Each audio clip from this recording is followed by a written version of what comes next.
राहुल के अंदर धैर्य बिल्कुल भी नहीं था। वह एक काम शुरू करता, कुछ दिन उसे करता और फिर उसे बंद कर दूसरा काम शुरू कर देता था। इसी तरह कई साल बीत चुके थे और वह अभी तक किसी बिजनेस में सेटल नहीं हो पाया था। राहुल की इस आदत से उसके माता पिता बहुत परेशान थे। वह जब भी उससे कोई काम छोड़ने की वजह पूछते तो वह कोई न कोई कारण बता खुद को सही साबित करने की कोशिश करता। अब राहुल के सुधरने की कोई उम्मीद नहीं दिख रही थी।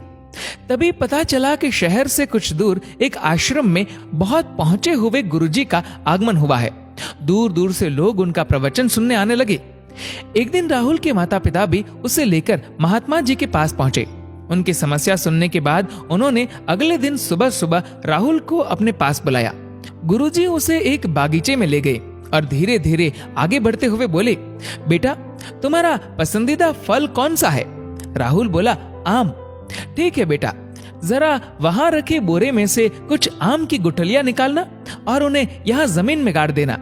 राहुल को यह सब बहुत अजीब लग रहा था, लेकिन गुरुजी की बात मानने के अलावा उसके पास कोई चारा भी नहीं था।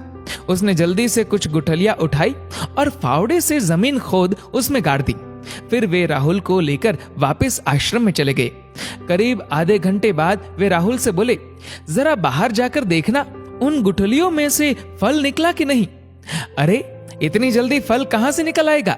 अभी कुछ ही देर पहले तो हमने गुठलियां जमीन में गाड़ी थी। राहुल बोला। गुरुजी ने कहा, अच्छा तो रुक जाओ, थोड़ी देर बाद जाकर देख लेना। कुछ देर बाद उन्होंने राहुल से फिर बाहर जाकर देखने को कहा। राहुल जानता था कि अभी कुछ भी नहीं हुआ होगा, पर फिर भी गुरुजी के कहने पर वह बागीचे में गया। लौटकर बोला, कुछ भी तो नहीं हुआ है गुरुजी, आप फल की बात कर रहे हैं, अभी तो बीज से पौधा भी नहीं निकला है। लगता है कुछ गड़बड़ है। गुरुजी ने आश्चर्य से कहा, अच्छा बेटा ऐसा करो, उन गुठलियों को वहां से निकाल के कहीं और गाड़ दो। राहुल को गुस्सा तो बहुत आया, लेकिन वह दांत पीस कर रह गया। कुछ देर बाद गुरुजी फिर बोले, राहुल बेटा जरा बाहर जाकर देखो, इस बार जरूर फल निकल गए होंगे। राहुल इस बार भी वही जवाब लेकर लौटा और बोला, मुझे पता था इस बार भी कुछ नहीं होगा, कुछ फल वल नहीं निकला।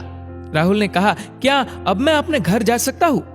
नहीं नहीं रुको, चलो हम इस बार गुठलियों को ही बदल कर देखते हैं, क्या पता फल निकल आए। इस बार राहुल ने अपना धैर्य खो दिया और बोला, मुझे यकीन नहीं होता कि आपके जैसे नामे गुरु को इतनी छोटी सी बात पता नहीं कि कोई भी बीज लगाने के बाद उससे फल निकलने में समय लगता है। आपको बीज को खाद पानी देना पड़ता है, लंबा इंतजार करना पड़ता है, तब कहीं जाकर फल प्राप्त होता है। गुरुजी मुस्कुराए और बोले, बेटा यही तो मैं तुम्हें समझाना चाहता था। तुम कोई काम शुरू करते हो, कुछ दिन मेहनत करते हो, फिर सोचते हो प्रॉफिट क्यों नहीं आ रहा। इसके बाद तुम किसी और जगह वही या कोई नया काम शुरू करते हो, इस बार भी तुम्हें रिजल्ट नहीं मिलता। फिर तुम सोचते हो कि यार ये धंधा ही बेकार है। एक बात समझ लो, जैसे आम की गुठलियां तुरंत फल नहीं दे सकती, वैसे ही कोई भी कार्य तब तक अपेक्षित फल नहीं दे सकता जब तक तुम उसे पर्याप्त प्रयत्न और समय नहीं देते। इसलिए इस बार जल्दबाजी में कोई काम बंद करने से पहले आम की इन गुठलियों के बारे में सोच लेना। कहीं ऐसा तो नहीं कि तुमने उस काम को पर्याप्त समय ही ना दिया हो।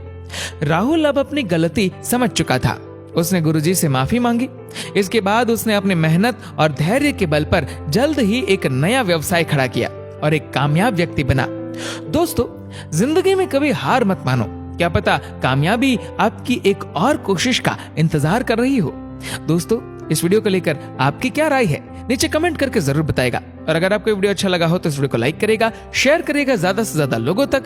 और ऐसे ही और भी इंस्पिरेशनल वीडियोस के लिए सब्सक्राइब करें हमारे यूट्यूब चैनल को और फेसबुक पर फॉलो करें हमारे पेज को। धन्यवाद।